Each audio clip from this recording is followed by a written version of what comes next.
Let's talk some sports, baby. Taken by Iguodala.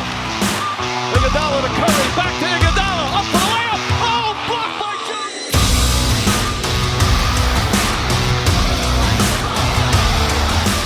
And remember, make tomorrow better than today, and make today better than yesterday. And you know what we gonna do. We gonna holler at you until next time, baby. Welcome to A Drink of Wisdom with Jay Wise and Nathan Drinker. I'm your host, Cody Ward. Thanks for spending some of your time with us tonight. As a reminder to the listeners, besides being on all your favorite podcast platforms, A Drink of Wisdom is also on YouTube with the Eat So segment available. Head on over, and if you like what you hear, we'd appreciate you hitting that subscribe button. What's going on, fellas? What's up, y'all? It's the beard, it's the drink, and you know the wisdom's available over here. Let's do it. Let's talk some sports, baby. Let's roll, baby. Let's do that. In episode 63, Christian McCaffrey gets paid, and we continue our NFL draft coverage with the AFC and NFC South divisions. But first, we begin with some updates on the sports world's possible restart. Infectious disease expert and White House advisor Dr. Anthony Fauci recently outlined a plan for sports returning in an interview on Snapchat with Peter Hamby. The plan focused on stadiums without fans and keeping teams in hotels before the games. Additionally, Fauci highlighted the need for testing for the players as well as most workers and employees, which does present some logistical hurdles. So, Jay, is it good that we're already looking at early plans for a return, or does this sound more like a pipe dream? I don't care if it is a pipe dream. This is what we need. Like, this is, but I told y'all several weeks ago, like, because, you know, you remember President Trump came out a couple weeks ago. I was like, yeah, April 15th, I want us in church by Easter. Yeah. That obviously didn't happen. But, yeah. I mean, that type of optimism, I mean, I think it probably helped get us through a little bit to this point. And now, you know, we pushing this stuff to the right, but I think that's okay. And like, this is particularly great because this is the top dude for, you know, infectious diseases, all that stuff. Dr. Anthony Fauci, you know, he's on the coronavirus task force briefings every night. He can't wait to get away from all the questions they keep asking him, but the media just dying to hear what he got to say. He's a highly respected individual, and this type of thing where he's saying, yes, there's gonna be some modifications. We're gonna have to do things differently. We're not just trying to jump back in to the way it was pre-virus, but he's giving us a path. He's giving these sports leagues a path to make this happen. So I think that in itself is very encouraging. And you know, based on some things we've seen some polling out there that, you know, there's some. You know, people are uncomfortable based on, you know, the virus. People are uncomfortable going out to these sporting events with fans, you know, and what some of the polling says. I think, you know, we could be looking at an extended period where we see sports without fans until we get a vaccine and it's actually truly officially safe and people aren't risking, you know, there's not a significant risk of getting, you know, transmitting it because I mean, that's one thing you don't want to see. You don't want to open this thing back up fully and then have this thing explode again. And we're right back to square one, shutting everything back down. So we got to take great care in that regards. But this is absolutely encouraging. And I like what he had to say on a personal note. Hey, he wants to see the Washington Nationals play again. So he's got a vested interest in, you know, even if it's just a little personal thing. But hey, yeah, I want to see some baseball.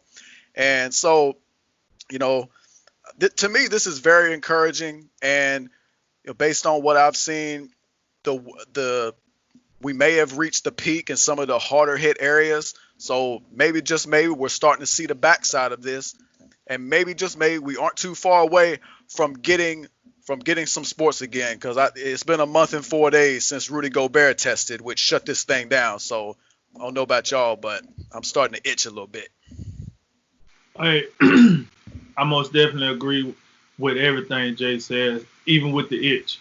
I don't know if it's a good itch or a bad itch. I need to check that soap. But anyway, the way I look at it, like, hey, Dr. Fauci, hey, you couldn't have upped my spirits no more than you already did. Because one thing we got to understand is this. That's the president's right-hand man. So if the right-hand man is telling the president, here's how I look at it. I look at it A, B, and C, whether it's negative or positive. Then that means the president going to look at it negative or positive. And that means he's more willing to A, open the economy back up. B, open allow sporting events. Listen, and I want to get to like the negative backlash I've been hearing. Oh, this bull crap.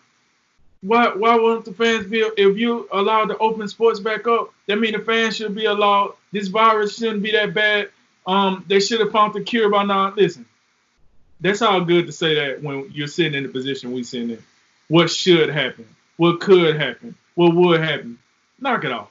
Just knock it off. Let the professionals do what the professionals do. At the end of the day, if you're practicing what they're telling us to do, which is the social distancing, it's working. Cases have went down. Deaths have went down. One of the hardest hit places was New York. Their cases done went down. Calm down. Who cares? Okay, we're going to watch basketball with no fans. Why is that a big deal? We're going to watch football with no fans. Why is that a big deal? Unless you're finna tell me that these games are not going to be televised, then now we're talking about a big deal, right? If you tell me, hey, we can't televise them, we're going to play them, and we're going to put them on tape delay, and then, we're going to send them out to the match, then I'm like, nah, this is bull. This is some straight bull. But outside of that, what is the problem? And listen, at the end of the day, right, like, what would you rather? Would you rather a short-term fix for a long-term goal, or would you rather a long-term fix for a long-term goal? That's what people got to understand. Let's say if the president said, hey, all right, let's test it out. No more crowds bigger than 100. And then we go to that thinking, and then people start back getting sick again. Then that looks even more dumb because now we just going to start over from ground zero and do all this over and over and over.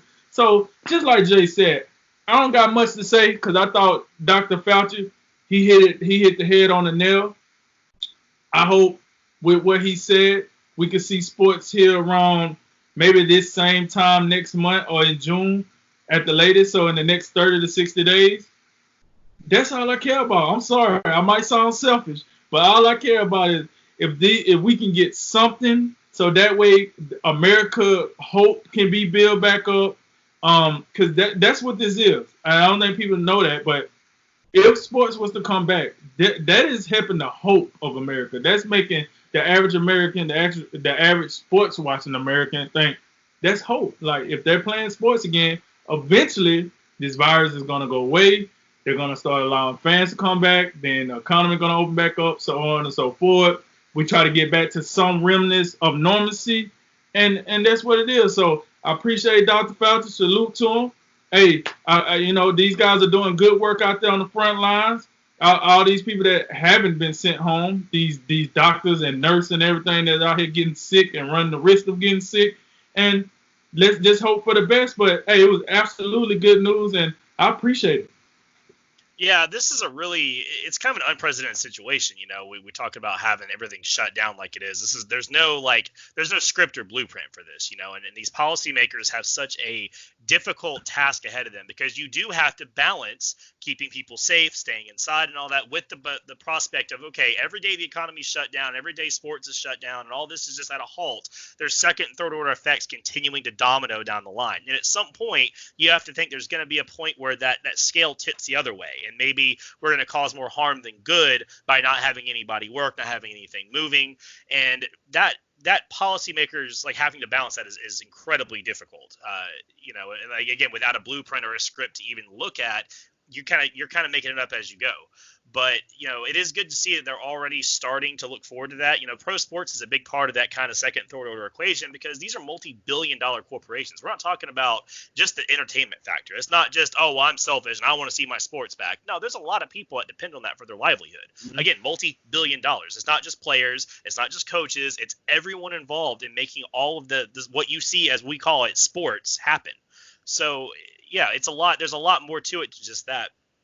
And, it's good that we're already seeing these plans kind of coming in place. And I think one problem you're going to see going forward is the states versus federal government. Some states are going to be really open to this. We always see Florida, Arizona, Nevada. These are some states that are already like, hey, yeah, come on in.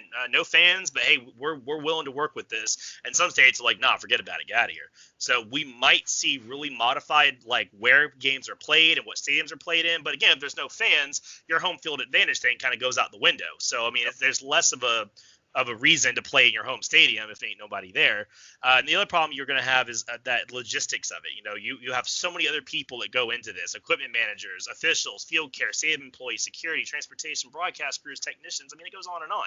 All these people have to be screened too. You would hope by the fall we would have the more testing and ability to test in place and be much easier, considering how fast things move up and how quick we get spun up on the technology. So hopefully by then we can test everyone that's a part of this. We can get the players there, get them into hotels, and get them to the stadium safely, and that we can get our sports back. Because if we're talking about it now, it gives me a lot of hope that by next season, like, the NBA can start on time, college football can start on time, the NFL can start on time. Because if we go too much longer, then you're talking about delaying them, and then that's going to be a whole nother mess trying to eventually restart those seasons. So it's overall, yeah, I would agree. It's good to see, and I'm glad we're already moving in that direction.